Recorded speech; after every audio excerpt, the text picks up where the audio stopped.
Hello everyone, and welcome to our Meet TIGS series. This is the first video of this series where I'll be going over just explaining kind of the login features of the app, going through the home screen, and as well looking at just some app navigation things. So I'll just be signing in here. As you can see, this is what you would see when you open the app.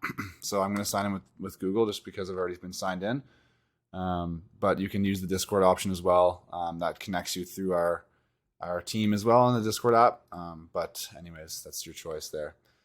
So just to go through a little bit of the match window here. So as you can see, there's a bunch of different tabs here, and I'll kind of go through each of them quickly here, and then I'll go through them in more depth in a separate video. But the first one here is the reports tab. So as you can see, there's an option to select current match. If you are currently coding a match, to look at different reports. There's also an option to import files. So that's what you can see here. Previous matches you may have coded, you can add those in, and you can take a look at those different options there. So moving on into the code match section. This section here is where you would be doing all your coding. So as you can see, when you first click on the code match section, there's a little pop-up that comes up that just gives you some information to put in about the match that you're coding.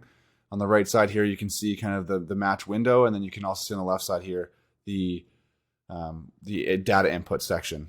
So I'll go into that in further detail, like I said, on a separate video, but just to show you kind of how it starts and what it looks like, this is what you would see.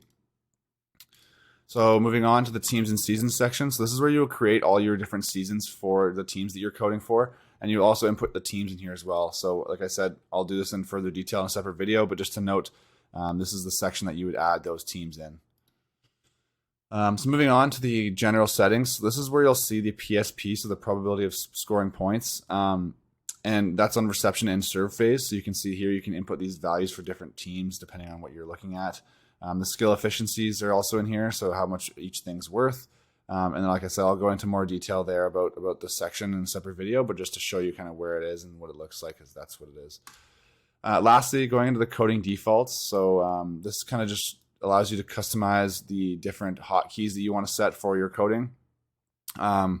And it also shows the different set types, and you can also change those for whatever you like, and the setter calls as well. So like I said, in a separate video, I'll explain more, but this just kind of gives you an overview of what that looks like in that section. And there's also different areas of where you can, go to the TIGS defaults, or you can make your own, or you can set no hotkeys, depending on what you want to do.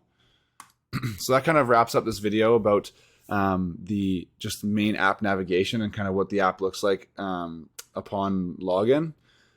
So looking forward to seeing you in the next video, where I'll be explaining more in depth about coding a match and kind of how that process works from start to finish. So see you then.